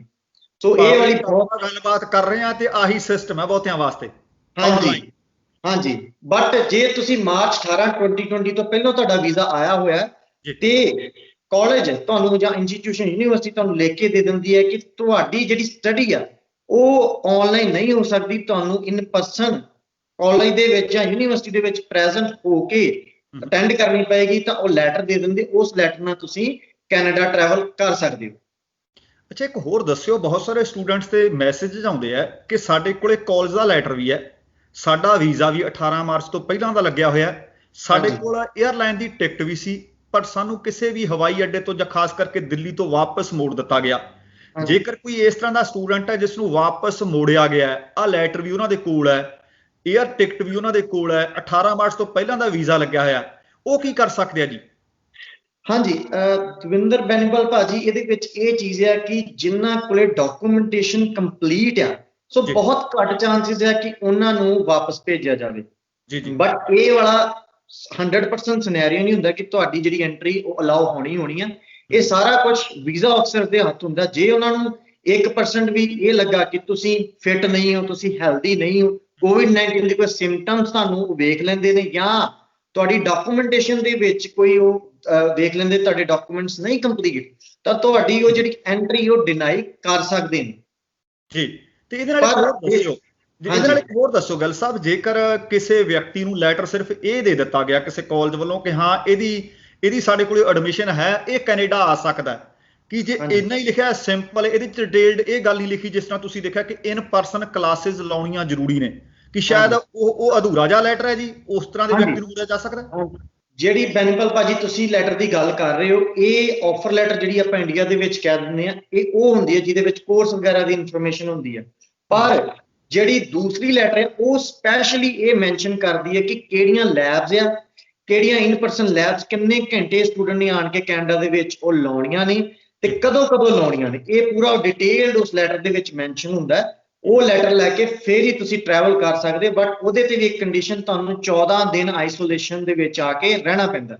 ਸੋ ਕੁਆਰੰਟਾਈਨ ਪਲਾਨ ਵੀ ਤੁਹਾਡੇ ਕੋਲ ਹੋਣਾ ਲਾਜ਼ਮੀ ਹੈ। ਹਾਂਜੀ, ਕੁਆਰੰਟਾਈਨ ਪਲਾਨ ਵੀ ਵੀਜ਼ਾ ਅਫਸਰ ਵੱਲੋਂ ਪੁੱਛਿਆ ਜਾਂਦਾ, ਉਹ ਵੀ ਤੁਹਾਨੂੰ ਪ੍ਰੈਪਰੇਸ਼ਨ ਕਰਕੇ ਆਉਣੀ ਪੈਂਦੀ ਹੈ। ਤੇ ਤੁਹਾਡਾ ਵੀਜ਼ਾ ਜਿਹੜਾ ਤੁਸੀਂ ਕਿਸੇ ਕੰਸਲਟੈਂਟ ਕੋ ਜਾਂ ਇੰਡੀਆ ਦੇ ਵਿੱਚ ਏਜੰਟ ਕੋ ਲਵਾਇਆ, ਉਹਨਾਂ ਨੂੰ ਇਹ ਬਹੁਤ ਜ਼ਰੂਰੀ ਹੈ ਕਿ ਆਪਣਾ ਕਲਾਇੰਟ ਨੂੰ ਤੁਸੀਂ ਪ੍ਰੋਪਰ ਜਿਹੜੀ ਹੈ ਜੀ ਉਹ ਇੰਟਰਵਿਊ ਵਾਸਤੇ ਪ੍ਰਿਪੇਅਰ ਕਰਕੇ ਭੇਜੋ ਜੀ। ਜੀ ਹੁਣ ਇਹਦੇ ਨਾਲ ਇਹ ਦੱਸੋ ਕਿ ਹੁਣ ਬੱਚੇ ਤਾਂ ਉੱਥੇ ਬੈਠੇ ਆਨਲਾਈਨ ਵੀ ਪੜ੍ਹੀ ਜਾਂਦੇ ਆ, ਹਾਂਜੀ, ਪਰ ਇੱਥੇ ਜਿੰਨੀ ਦੇਰ ਬੱਚਾ ਆਉਂਦਾ ਨਹੀਂ, ਕਿਉਂਕਿ ਉਹਨਾਂ ਨੂੰ ਹੁੰਦਾ ਕਿ ਪੋਸਟ ਗ੍ਰੈਜੂਏਸ਼ਨ ਵਰਕ ਪਰਮਿਟ ਮਿਲੇਗਾ, ਪੜ੍ਹਾਈ ਪੂਰੀ ਕਰਾਂਗੇ ਤੇ ਫਿਰ PR ਵਾਲੇ ਪਾਸੇ ਨੂੰ ਰਸਤਾ ਫੜਾਂਗੇ। ਮੈਨੂੰ ਇਹ ਦੱਸਿਓ ਕਿ ਇਹਦੇ ਵਿੱਚ ਕੋਈ ਅਪਡੇਟ ਹੈ ਕੀ ਕਰਨ ਦੀ ਸਟੂਡੈਂਟ? ਹਾਂਜੀ, ਇਹਦੇ ਵਿੱਚ ਇਹੀ ਅਪਡੇਟ ਹੈ ਜੀ, ਜਿਹੜੀ ਪੋਸਟ ਗ੍ਰੈਜੂਏਸ਼ਨ ਵਰਕ ਪਰਮਿਟ ਦੇ ਜਿਹੜੇ ਰਾਈਟਸ ਆ, ਉਹ ਤੁਸੀਂ ਆਨਲਾਈਨ ਸਟੱਡੀ ਇੰਡੀਆ ਦੇ ਵਿੱਚ ਬੈਠ ਕੇ ਜੇ ਕਰ ਰਹੇ ਹੋ ਤਾਂ ਵੀ ਤੁਹਾਨੂੰ ਜਿਹੜੇ ਰਾਈਟਸ ਦੇ ਦਿੱਤੇ ਜਾਣਗੇ। ਜੇ ਤੁਹਾਡੀ ਸਟੱਡੀ ਦਾ 50% ਯਾਨੀ ਕਿ 50% ਹਿੱਸਾ ਤੁਸੀਂ ਇੰਡੀਆ ਦੇ ਵਿੱਚ ਕੰਪਲੀਟ ਕਰ ਲਿਆ, 50% ਤੁਸੀਂ ਬਾਅਦ ਦੇ ਵਿੱਚ ਜਦੋਂ ਕੋਰੋਨਾ ਵਾਇਰਸ ਜਾਂ COVID-19 ਇੱਥੇ ਸਹੀ ਹੋਏਗਾ ਉਦੋਂ ਤੁਸੀਂ ਕੰਪਲੀਟ ਕਰ ਲਿਆ, ਤਾਂ ਤੁਹਾਨੂੰ ਜਿਹੜਾ ਪੋਸਟ ਗ੍ਰੈਜੂਏਟ ਵਰਕ ਪਰਮਿਟ ਉਹ ਫੁੱਲ ਲੈਂਥ ਦਾ ਮਿਲੇਗਾ, ਨਾ ਕਿ ਸਿਰਫ ਕੈਨੇਡਾ ਦੇ ਵਿੱਚ ਪੜਨ ਦਾ। ਸੋ ਇਹ ਵਾਲੀ ਅਪਡੇਟ ਹੀ ਜਿਹੜੀ ਆ ਉਹ ਮੇਜਰ ਅਪਡੇਟ ਹੈ ਜੀ। ਇੱਕ ਹੋਰ ਦੱਸਿਓ, ਬਹੁਤ ਸਾਰੇ ਬੱਚੇ ਨੇ ਉਹਨਾਂ ਨੂੰ ਇਹ ਪਤਾ ਹੀ ਨਹੀਂ ਹੁੰਦਾ ਕਿ ਅਸੀਂ ਕਿਹੜੇ ਕਾਲਜ ਕਿਹੜੀ ਯੂਨੀਵਰਸਿਟੀ ਦੇ ਵਿੱਚ ਦਾਖਲਾ ਲਈਏ। ਤੁਹਾਡੇ ਵਰਗੇ ਕਿਸੇ ਕੰਸਲਟੈਂਟ ਨਾਲ ਗੱਲਬਾਤ ਕਰਦੇ ਆ, ਉਹ ਕਹਿੰਦੇ ਜੀ ਫਲਾਣੇ ਕਾਲਜ 'ਚ ਲੈ ਲਓ। ਇੰਡੀਆ ਕਿਸੇ ਏਜੰਟ ਨਾਲ ਗੱਲ ਕਰਦੇ ਆ, ਜੀ ਫਲਾਣੇ ਕਾਲਜ ਵਿੱਚ ਦਾਖਲਾ ਲੈ ਲਓ। ਉੱਥੇ ਸਿਰਫ ਤੇ ਸਿਰਫ ਇੱਕੋ ਹੀ ਗੱਲ ਹੁੰਦੀ ਆ ਕਿ ਸਾਨੂੰ ਕੈਨੇਡਾ ਦੇ ਕਿਸੇ ਕਾਲਜ ਜਾਂ ਯੂਨੀਵਰਸਿਟੀ ਦੇ ਵਿੱਚ ਦਾਖਲਾ ਮਿਲ ਗਿਆ ਤੇ ਆਫਰ ਲੈਟਰ ਮਿਲ ਗਈ, ਪਰ ਉਹਨਾਂ ਨੂੰ ਇਹ ਨਹੀਂ ਪਤਾ ਕਿ ਪਬਲਿਕ ਫੰਡਡ ਕਾਲਜ ਹੈ, ਇਹ ਨਹੀਂ ਪਤਾ ਪ੍ਰਾਈਵੇਟ ਕਾਲਜ ਹੈ, ਸਰਕਾਰੀ ਕਾਲਜ ਹੈ। ਇਹਨਾਂ ਵਿੱਚ ਕੀ ਫਰਕ ਹੈ? ਕਿ ਸਾਰਿਆਂ ਦੇ ਵਿੱਚ ਜਿਹੜਾ ਵਰਕ ਪਰਮਿਟ ਜਿਸ ਦੀ ਆਪਾਂ ਗੱਲ ਕਰਦੇ ਆ ਉਹ ਮਿਲ ਜਾਂਦਾ ਜੀ? ਬੈਨੀਪਾਲ ਭਾਜੀ, ਇਹ ਤੁਸੀਂ ਬਹੁਤ ਜ਼ਿਆਦਾ ਵਧੀਆ ਤੇ ਬਹੁਤ ਇੰਪੋਰਟੈਂਟ ਕੁਐਸਚਨ ਪੁੱਛਿਆ, ਜਿਹੜਾ ਬਹੁਤ ਸਟੂਡੈਂਟਸ ਨੂੰ ਇੰਡੀਆ ਦੇ ਵਿੱਚ ਸਪੈਸ਼ਲੀ ਇਸ ਚੀਜ਼ ਦਾ ਨਹੀਂ ਪਤਾ ਹੁੰਦਾ। ਇੱਕ ਮੈਂ ਐਡੀਸ਼ਨ ਕਰ ਦੇਣਾ ਚਾਹੁੰਦਾ ਜੀ ਇਸ ਕੁਐਸਚਨ ਦੇ ਵਿੱਚ। ਅੱਜ ਕੱਲ ਦੀ ਡੇਟ ਦੇ ਵਿੱਚ ਕੈਨੇਡਾ ਦੇ ਲਈ ਤੇ ਹੋਰ ਕੰਟਰੀਜ਼ ਦੇ ਲਈ ਵੀ, ਬਟ ਆਪਾਂ ਕੈਨੇਡਾ ਦੀ ਗੱਲ ਕਰਾਂਗੇ, ਪੈਕੇਜ ਸਿਸਟਮ ਬਹੁਤ ਚੱਲ ਪਿਆ ਜੀ। ਉਹਦੇ ਵਿੱਚ ਕੀ ਹੈ ਕਿ ਹਾਂਜੀ, ਉਹਦੇ ਵਿੱਚ ਸਾਰੀ ਫੀਸ ਵੀਜ਼ੇ ਤੋਂ ਬਾਅਦ ਲੈਣ ਦਾ ਦਾਅਵਾ ਕੀਤਾ ਜਾਂਦਾ ਇੰਡੀਆ 'ਚ, ਪਰ ਉਹਦੇ ਵਿੱਚ ਹੀ ਮੋਸਟਲੀ ਜਿਹੜੀ ਪ੍ਰੋਬਲਮ ਆ ਰਹੀ ਆ ਕਿ ਸਟੂਡੈਂਟਸ ਨੂੰ ਇਹ ਦੱਸਿਆ ਨਹੀਂ ਜਾਂਦਾ ਤੁਹਾਡਾ ਕੋਰਸ ਕਿਹੜਾ, ਤੁਹਾਡਾ ਕਾਲਜ ਕਿਹੜਾ, ਤੁਹਾਨੂੰ ਵਰਕ ਪਰਮਿਟ ਦੇ ਰਾਈਟਸ ਮਿਲਣਗੇ ਜਾਂ ਨਹੀਂ ਮਿਲਣਗੇ, ਤੁਹਾਡੀ ਫੀਸ ਕਿੰਨੀ ਅਸੀਂ ਦਿੱਤੀ ਹੋਈ ਆ ਤੇ ਤੁਹਾਨੂੰ ਉੱਥੇ ਜਾ ਕੇ ਕੀ ਮਿਲੇਗਾ। ਐਂਡ ਇਸ ਦੇ ਵਿੱਚ ਉਹਨਾਂ ਦੇ ਡਾਕੂਮੈਂਟਸ ਤੱਕ ਨਾਲ ਛੇੜਛਾੜ ਕਰ ਦਿੱਤੀ ਜਾਂਦੀ ਆ, ਜਿਨ੍ਹਾਂ ਦਾ ਖਮਿਆਜਾ ਉਹਨਾਂ ਨੂੰ ਇੱਥੇ ਆਣ ਕੇ ਕੈਨੇਡਾ ਦੇ ਵਿੱਚ ਭੁਗਤਣਾ ਪੈਂਦਾ ਜਦੋਂ ਪੋਸਟ ਗ੍ਰੈਜੂਏਟ ਵਰਕ ਪਰਮਿਟ ਦੀ ਐਪਲੀਕੇਸ਼ਨ ਜਾਂ ਆਪਣੀ ਪਰਮਾਨੈਂਟ ਰੈਜ਼ੀਡੈਂਸੀ ਦੀ ਐਪਲੀਕੇਸ਼ਨ ਕਰਦੇ ਆ। ਪਰ ਪ੍ਰਾਈਵੇਟ ਕਾਲਜਸ ਜਿਹੜੇ ਆ ਜੀ ਉਹ ਮੋਸਟਲੀ ਐਲੀਜੀਬਲ ਨਹੀਂ ਹੁੰਦੇ। ਸਿਰਫ 2 ਪ੍ਰਕਾਰ ਦੇ ਪ੍ਰਾਈਵੇਟ ਕਾਲਜਸ ਉਹ ਐਲੀਜੀਬਲ ਹੁੰਦੇ ਆ। ਜੇ ਤੁਸੀਂ ਕੁਬੈਕ ਤੋਂ ਬਾਹਰ ਹੋ ਤੇ ਤੁਹਾਡਾ ਪ੍ਰਾਈਵੇਟ ਕਾਲਜ ਤੁਹਾਨੂੰ ਡਿਗਰੀ ਦੀ ਉਹ ਐਲੀਜੀਬਲ ਹੈਗਾ, ਤਾਂ ਤੁਸੀਂ ਵਰਕ ਪਰਮਿਟ ਲਈ ਐਲੀਜੀਬਲ ਹੋ। ਐਂਡ ਜੇ ਤੁਸੀਂ ਕੁਬੈਕ ਯਾਨੀ ਕਿ ਮੌਂਟਰੀਅਲ ਵਗੈਰਾ ਦੇ ਵਿੱਚ ਤੁਸੀਂ ਪੜ੍ਹ ਰਹੇ ਹੋ, ਉੱਥੇ ਪ੍ਰਾਈਵੇਟ ਕਾਲਜਸ ਐਲੀਜੀਬਲ ਆ। 900 ਘੰਟਿਆਂ ਤੋਂ ਵੱਧ ਵਾਲੇ ਕੁਝ ਕੁ ਲੈਵਲ ਦੇ ਪ੍ਰੋਗਰਾਮਸ ਆ ਜਿਹੜੇ ਉਹ ਤੁਸੀਂ ਕਰਦੇ ਹੋ ਤਾਂ ਤੁਸੀਂ ਵਰਕ ਪਰਮਿਟ ਲੈ ਸਕਦੇ ਹੋ। ਸਿਰਫ ਇਹੀ 2 ਪ੍ਰਕਾਰ ਦੇ ਜਿਹੜੇ ਪ੍ਰਾਈਵੇਟ ਕਾਲਜਸ ਆ ਉਹ ਐਲੀਜੀਬਲ ਹੈਗੇ ਆ ਜੀ ਵਰਕ ਪਰਮਿਟ ਲਈ।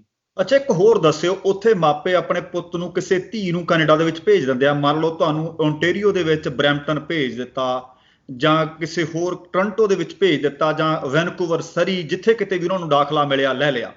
ਪਰ ਉੱਥੇ ਜਾਂ ਤਾਂ ਉਹਨਾਂ ਦਾ ਦਿਲ ਨਹੀਂ ਲੱਗਿਆ, ਜਾਂ ਉਹਨਾਂ ਦੇ ਨਾਲ ਦੇ ਪੜ੍ਹਨ ਵਾਲੇ ਉਹ ਕਹਿੰਦੇ ਨਹੀਂ ਜੀ ਆ ਜਾ ਵੀ ਤੂੰ ਤਾਂ ਇੱਧਰਲੇ ਪਾਸੇ ਕਿਸੇ ਆ ਜਾ, ਇੱਥੇ ਮਾਹੌਲ ਬੜਾ ਵਧੀਆ, ਜਾਂ ਉਹਨਾਂ ਨੂੰ ਲੱਗਦਾ ਕਿ ਜਿਹੜੇ ਕੋਰਸ ਮੈਂ ਲਏ ਸੀ ਉਹ ਮੈਂ ਪੜ੍ਹ ਨਹੀਂ ਸਕਦਾ, ਮੈਨੂੰ ਇੱਥੋਂ ਕਾਲਜ ਚੇਂਜ ਕਰਨ ਦੀ ਲੋੜ ਹੈ, ਉਹ ਕਿਸੇ ਪਾਸੇ ਹੋਰ ਮੂਵ ਹੋਣਾ ਚਾਹੁੰਦੇ ਆ। ਪਹਿਲਾਂ ਤਾਂ ਇਹ ਦੱਸਿਓ ਕਿ ਮੂਵ ਹੋ ਸਕਦੇ ਆ, ਆਪਣੇ ਕੋਰਸ ਦੂਸਰੇ ਕਿਸੇ ਕਾਲਜ ਵਿੱਚ ਲਿਜਾ ਕੇ ਕੀਤੇ ਜਾ ਸਕਦੇ ਆ, ਜੇ ਕੀਤੇ ਜਾ ਸਕਦੇ ਆ ਕੋਈ PR ਦੇ ਉੱਤੇ ਜਾਂ ਕਿਸੇ ਸਟੱਡੀ ਪਰਮਿਟ ਦੇ ਉੱਤੇ ਫਰਕ ਤਾਂ ਨਹੀਂ ਪੈਂਦਾ? ਹਾਂਜੀ ਬੈਨਪਾਲ ਭਾਜੀ, ਇਹਦਾ ਇਸ ਚੀਜ਼ ਦਾ ਆਨਸਰ ਇਹ ਹੈ ਕਿ ਜੇ ਤੁਹਾਨੂੰ ਲੱਗਦਾ ਕਿ ਤੁਸੀਂ ਐਸੇ ਕਾਲਜ ਜਾਂ ਐਸੇ ਪ੍ਰੋਗਰਾਮ ਦੇ ਵਿੱਚ ਆ ਗਏ ਜਿਹੜਾ ਤੁਹਾਡੀ ਪ੍ਰੋਫਾਈਲ ਨੂੰ ਜਾਂ ਤੁਹਾਡੇ ਮੋਡ ਆਫ ਸਟੱਡੀ ਨੂੰ ਸੂਟ ਨਹੀਂ ਕਰਦਾ, ਤਾਂ ਤੁਸੀਂ ਲੀਗਲੀ ਆਪਣਾ ਕਾਲਜ ਚੇਂਜ ਕਰ ਸਕਦੇ ਹੋ। ਫੋਰ ਐਗਜ਼ਾਮਪਲ, ਜੇ ਤੁਸੀਂ ਪ੍ਰਾਈਵੇਟ ਕਾਲਜ ਦੇ ਵਿੱਚ ਆਏ ਹੋ, ਤੁਹਾਨੂੰ ਵਰਕ ਪਰਮਿਟ ਦੀ ਆਥੋਰਾਈਜੇਸ਼ਨ ਨਹੀਂ ਹੈਗੀ, ਤਾਂ ਤੁਸੀਂ ਕਹਿੰਦੇ ਹੋ ਮੈਂ ਵਰਕ ਪਰਮਿਟ ਵਾਲੇ ਕਾਲਜ ਜਾਣਾ ਜਿਹੜਾ ਐਲੀਜੀਬਲ ਹੈ, ਤਾਂ ਤੁਸੀਂ ਕਾਲਜ ਚੇਂਜ ਕਰ ਸਕਦੇ ਹੋ। ਪਰ ਸਿਰਫ ਕੰਡੀਸ਼ਨ ਕੀ ਹੈ, ਜਦੋਂ ਤੁਸੀਂ ਕਾਲਜ ਚੇਂਜ ਕਰਦੇ ਹੋ ਆਪਣਾ DLI ਨੰਬਰ ਯਾਨੀ ਕਿ ਡੈਜ਼ਿਗਨੇਟਿਡ ਲਰਨਿੰਗ ਇੰਸਟੀਚਿਊਟ ਨੰਬਰ ਹੁੰਦਾ ਹੈ, ਉਹ ਤੁਸੀਂ ਜਾ ਕੇ ਕੈਨੇਡਾ ਇਮੀਗ੍ਰੇਸ਼ਨ ਨੂੰ ਇਤਲਾਹ ਕਰਨੀ ਹੈ ਕਿ ਤੁਸੀਂ ਜਿਹੜਾ ਆਪਣਾ ਕਾਲਜ ਚੇਂਜ ਕਰ ਲਿਆ। ਬਾਕੀ PR ਦੇ ਉੱਤੇ ਇਸ ਦਾ ਕੋਈ ਅਸਰ ਨਹੀਂ ਹੁੰਦਾ, ਤੁਹਾਡਾ ਕੋਈ ਗੈਪ ਜਾਂ ਤੁਸੀਂ ਹੋਰ ਕਿਸੇ ਟਾਈਪ ਦੀ ਪ੍ਰੋਬਲਮ ਦੇ ਵਿੱਚ ਨਾ ਫਸੇ ਹੋ, ਅਦਰਵਾਈਜ਼ ਇਟਸ ਟੋਟਲੀ ਫਾਈਨ। ਅੱਛਾ, ਇੱਕ ਹੁਣ ਮੈਨੂੰ ਇਹ ਦੱਸਿਓ, ਜਿਹੜੇ ਬਾਇਓਮੈਟ੍ਰਿਕ ਨਹੀਂ ਹੋ ਰਹੇ, ਬਹੁਤ ਸਾਰੇ ਲੋਕਾਂ ਨੂੰ ਵੀਜ਼ੇ ਇਸ ਗੱਲ ਕਰਕੇ ਅਟਕੇ ਪਏ ਆ ਕਿ ਉਹ ਬਹੁਤ ਸਾਰੇ ਲੋਕ ਉਹਨਾਂ ਨੂੰ ਮਿਸਗਾਈਡ ਕਰ ਰਹੇ ਨੇ, ਜਾਂ ਇਹ ਅਸਲੀਅਤ ਹੈ? ਮੈਨੂੰ ਦੱਸਿਓ ਜੇਕਰ ਇੰਡੀਆ ਦੇ ਵਿੱਚੋਂ ਕਿਸੇ ਨੇ ਆਉਣਾ ਕਿ ਵਾਕਿਆ ਹੀ ਹੁਣ ਬਾਇਓਮੈਟ੍ਰਿਕਸ ਦੀ ਜ਼ਰੂਰਤ ਹੈ ਜਾਂ ਨਹੀਂ ਜੀ, ਜੇ ਹੈ ਕਿ ਕਦੋਂ ਤੱਕ ਆਸ ਹੈ ਜੀ? ਹਾਂਜੀ ਬੈਨਪਾਲ ਭਾਜੀ, ਜਿਹੜਾ 2 ਸਟੇਜ ਪ੍ਰੋਸੈਸ ਆ, ਅਸੀਂ ਗੱਲ ਕਰਦੇ ਹਾਂ ਸਟੱਡੀ ਵੀਜ਼ੇ ਦੀ, ਉਹਦੇ ਵਿੱਚ ਤੁਸੀਂ ਸਾਰੀ ਡਾਕੂਮੈਂਟੇਸ਼ਨ ਹੈ ਜਿਹੜੀ ਉਹ ਸਬਮਿਟ ਕਰ ਦਿੱਤੀ। ਜਿਹੜੇ ਬਾਇਓਮੈਟ੍ਰਿਕਸ ਹੈ ਜੀ ਜਾਂ ਜਿਹੜਾ ਵੀਜ਼ਾ ਸਟੈਂਪ ਆ, ਉਹ ਤੁਹਾਡੇ ਹੋਣੇ ਹੁੰਦੇ ਆ VFS ਤੋਂ। VFS ਇਸ ਟਾਈਮ ਅੱਜ ਦੀ ਡੇਟ ਤੱਕ ਕਲੋਜ਼ ਨੇ ਜੀ। ਜਦੋਂ ਤੱਕ VFS ਓਪਨ ਨਹੀਂ ਹੁੰਦੇ ਤੁਹਾਡੇ ਬਾਇਓਮੈਟ੍ਰਿਕਸ ਨਹੀਂ ਹੋ ਸਕਦੇ। ਪਰ ਤੁਹਾਡੀ ਐਪਲੀਕੇਸ਼ਨ ਹੈ ਜਿਹੜੀ ਉਹ ਬਾਇਓਮੈਟ੍ਰਿਕਸ ਦੇ ਕਾਰਨ ਜਾਂ ਤੁਹਾਡੀ ਜਿਹੜੀ ਐਪਲੀਕੇਸ਼ਨ ਹੈ ਉਹ ਹੋਰ ਕਿਸੇ ਡਾਕੂਮੈਂਟਸ ਦੇ ਕਾਰਨ ਬਹੁਤ ਘੱਟ, ਜਾਂ ਕਹ ਲਓ ਕਿ ਬਾਇਓਮੈਟ੍ਰਿਕਸ ਦੇ ਜੇ ਆਪਾਂ ਨਜ਼ਰੀਏ ਤੋਂ ਦੇਖੇ ਬਿਲਕੁਲ ਵੀ ਰਿਫਿਊਜ਼ ਵੀਜ਼ਾ ਅਫਸਰ ਨਹੀਂ ਕਰ ਸਕਦਾ। ਵਾਂਸ ਤੁਹਾਡੇ ਬਾਇਓਮੈਟ੍ਰਿਕਸ ਆ ਗਏ, AIPP ਤੁਹਾਨੂੰ ਆ ਗਈ, AIP ਆ ਗਈ, ਉਸ ਤੋਂ ਬਾਅਦ ਵੀ ਤੁਹਾਡੇ ਜਿਹੜੇ ਰਿਫਿਊਜ਼ਲ ਦੇ ਚਾਂਸਸ ਉਹ ਹੋ ਸਕਦੇ ਆ। ਪਰ ਜਿਹੜੇ ਹੈਗੇ ਆ ਜੀ ਉਹ 2 ਸਟੇਜ ਪ੍ਰੋਸੈਸ ਇਹਨਾਂ ਨੇ ਇੰਟਰੋਡਿਊਸ ਕੀਤਾ, ਉਹ ਇਸ ਲਈ ਕੀਤਾ ਕਿ ਬਾਇਓਮੈਟ੍ਰਿਕਸ ਹਾਲ ਦੀ ਘੜੀ ਦੇ ਵਿੱਚ ਉਹ ਨਹੀਂ ਹੋ ਰਹੇ ਜੀ। ਅੱਛਾ, ਇੱਕ ਹੋਰ ਦੱਸਿਓ, ਜਿਹੜੀਆਂ ਐਪਲੀਕੇਸ਼ਨ ਭਾਵੇਂ ਸਟੱਡੀ ਪਰਮਿਟ ਦੀਆਂ ਨੇ, ਵਰਕ ਪਰਮਿਟ ਦੀਆਂ ਨੇ, ਆਪਾਂ ਸਪਾਊਸ ਵੀਜ਼ੇ ਦੀ ਵੀ ਗੱਲ ਕਰਨੀ ਆ, ਕਿਉਂਕਿ ਬਹੁਤ ਸਾਰੇ ਲੋਕ ਆ ਵਿਚਾਰੇ ਵਿਆਹ ਕਰਾ ਕੇ ਆਇਆ, ਕੋਈ ਮੁੰਡਾ ਉਧਰ ਬੈਠਾ, ਕੋਈ ਕੁੜੀ ਉਧਰ ਬੈਠੀ ਆ, ਕਿ ਪਹਿਲਾਂ ਵਾਂਗ ਹੀ ਰੂਟੀਨ 'ਚ ਓਨਾ ਕੀ ਸਮਾਂ ਲੱਗਦਾ ਜਾਂ ਪ੍ਰੋਸੈਸ ਥੋੜਾ ਲੰਬਾ ਹੋ ਗਿਆ ਜੀ? ਪਹਿਲਾਂ ਤਾਂ ਇਹ ਦੱਸੋ ਜੀ। ਹਾਂਜੀ ਬੈਨਪਾਲ ਭਾਜੀ, ਜਿਹੜਾ ਪ੍ਰੋਸੈਸਿੰਗ ਟਾਈਮ ਸਪੈਸ਼ਲੀ ਜੇ ਗੱਲ ਕਰੀਏ ਕੈਨੇਡਾ ਤੋਂ ਬਾਹਰ ਦੀ, ਤਾਂ ਬਹੁਤ ਜ਼ਿਆਦੀਆਂ ਐਪਲੀਕੇਸ਼ਨ ਜਿਹੜੀਆਂ ਜੀ ਉਸ ਤੱਕ ਨੇ। ਬਹੁਤ ਸਾਰੇ ਸਪਾਊਸਲ ਓਪਨ ਵਰਕ ਪਰਮਿਟ ਦੀਆਂ ਐਪਲੀਕੇਸ਼ਨ, ਸਟੱਡੀ ਵੀਜ਼ਾ ਦੀਆਂ ਐਪਲੀਕੇਸ਼ਨ, ਸਾਰੀਆਂ ਨੂੰ ਟਾਈਮ ਯੂਜੂਅਲ ਨਾਲੋਂ ਜ਼ਿਆਦਾ ਲੱਗ ਰਿਹਾ ਜੀ। ਸੋ ਕਲਾਇੰਟਸ ਬਹੁਤ ਸਾਰੇ ਸਾਨੂੰ ਵੀ ਪੁੱਛਦੇ ਨੇ, ਤੁਹਾਨੂੰ ਵੀ ਕੁਐਸਚਨਸ ਆਉਂਦੇ ਹੋਣਗੇ। ਸੋ ਉਹਦਾ ਆਨਸਰ ਇਹ ਹੈ ਕਿ ਤੁਸੀਂ ਜਿਹੜਾ ਜੀ ਇੰਡੀਆ ਦੇ ਵਿੱਚ ਬੈਠ ਕੇ ਰਾਈਟ ਨਾਓ ਤੁਸੀਂ ਵੇਟ ਹੀ ਕਰ ਸਕਦੇ ਹੋ।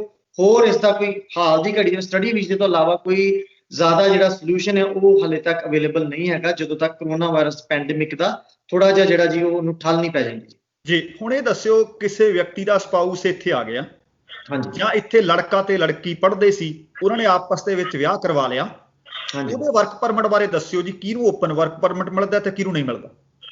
ਠੀਕ ਹੈ ਜੀ, ਇਹਦੇ ਵਿੱਚ ਸਭ ਤੋਂ ਜਿਹੜੇ ਜ਼ਰੂਰੀ ਗੱਲ ਹੈ, ਸਪਾਊਸਲ ਓਪਨ ਵਰਕ ਪਰਮਿਟ ਵਾਸਤੇ ਜੇ ਤੁਸੀਂ ਐਲੀਜੀਬਲ ਹੋਣਾ ਚਾਹੁੰਦੇ, ਚਾਹੇ ਤੁਸੀਂ ਕੈਨੇਡਾ ਦੇ ਅੰਦਰ ਹੋ, ਚਾਹੇ ਤੁਸੀਂ ਕੈਨੇਡਾ ਤੋਂ ਬਾਹਰ ਹੋ, ਤੁਹਾਡਾ ਜਿਹੜਾ ਸਪਾਊਸ ਹੈ ਜੀ ਉਹ ਇੰਟਰਨੈਸ਼ਨਲ ਸਟੂਡੈਂਟ ਹੋਣਾ ਚਾਹੀਦਾ, ਉਹ ਪਬਲਿਕ ਕਾਲਜ ਜਾਂ ਇਹੋ ਜਿਹੇ ਪ੍ਰਾਈਵੇਟ ਕਾਲਜ ਦੇ ਵਿੱਚ ਸਟੱਡੀ ਕਰਦਾ ਹੋਣਾ ਚਾਹੀਦਾ ਜਿਹੜਾ ਵਰਕ ਪਰਮਿਟ ਦੇ ਸਕੇ। ਸੋ ਜੇ ਇਹ ਕੰਡੀਸ਼ਨ ਪੂਰੀ ਹੈ, ਜਾਂ ਜੇ student post graduate work permit ਤੇ ਆ ਗਿਆ ਤੇ ਉਸ ਕੋਲ ਸਕਿਲਡ ਲੈਵਲ ਦੀ ਜੌਬ ਹੈਗੀ ਹੈ ਜੀ, ਤੇ ਉਹ ਅਪਲਾਈ ਕਰ ਸਕਦਾ ਆਪਣੇ ਸਪਾਊਸ ਦੇ ਲਈ, ਇਹਦੇ ਵਿੱਚ ਕੋਈ ਵੀ ਪ੍ਰੋਬਲਮ ਨਹੀਂ ਆਉਂਦੀ ਜੀ। ਪਰ ਜਿਹੜੀ ਐਪਲੀਕੇਸ਼ਨ ਉਹ ਬਹੁਤ ਵਧੀਆ ਤਰੀਕੇ ਦੇ ਨਾਲ ਕਰਨੀ ਪੈਂਦੀ ਹੈ, ਉਹਦੇ ਵਿੱਚ ਕਈ ਐਸਪੈਕਟਸ ਆ ਜਿਹੜੇ ਉਹ ਤੁਹਾਨੂੰ ਪ੍ਰੂਵ ਕਰਨੇ ਪੈਂਦੇ ਆ, ਫਿਰ ਤੁਹਾਡੀ ਜਿਹੜੀ ਹੈ ਜੀ ਉਹ ਐਪਲੀਕੇਸ਼ਨ ਅਪਰੂਵ ਹੋਣ ਦੇ ਚਾਂਸਸ ਜ਼ਿਆਦਾ ਹੁੰਦੇ ਨੇ ਜੀ। ਗਿੱਲ ਸਾਹਿਬ, ਮੇਰੀ ਕੋਸ਼ਿਸ਼ ਇਹੀ ਹੁੰਦੀ ਹੈ ਕਿ ਜਦੋਂ ਵੀ ਮੈਂ ਕਿਸੇ ਵੀ ਕੰਸਲਟੈਂਟ ਨਾਲ, ਕਿਸੇ ਵੀ ਖਿੱਤੇ ਜਾਂ ਕਿੱਤੇ ਦੇ ਮਾਹਰ ਦੇ ਨਾਲ ਗੱਲਬਾਤ ਕਰਾਂ, ਦਰਸ਼ਕਾਂ ਨੂੰ ਸਟੀਕ ਜਾਣਕਾਰੀ ਮਿਲੇ। ਹੁਣ ਬਹੁਤ ਸਾਰੇ ਲੋਕ ਇਸ ਸਪਾਊਸ ਓਪਨ ਵਰਕ ਪਰਮਿਟ ਦੇ ਨਾਂ ਤੇ ਧੋਖਾ ਖਾ ਰਹੇ ਨੇ, ਜੇ ਮੈਂ ਸਿੱਧੀ ਗੱਲ ਕਹਿਣੀ ਹੋਵੇ ਤਾਂ ਠੱਗੀ ਦਾ ਸ਼ਿਕਾਰ ਹੋ ਰਹੇ ਨੇ, ਕਿਵੇਂ ਬਚਿਆ ਜਾ ਸਕਦਾ ਜੀ?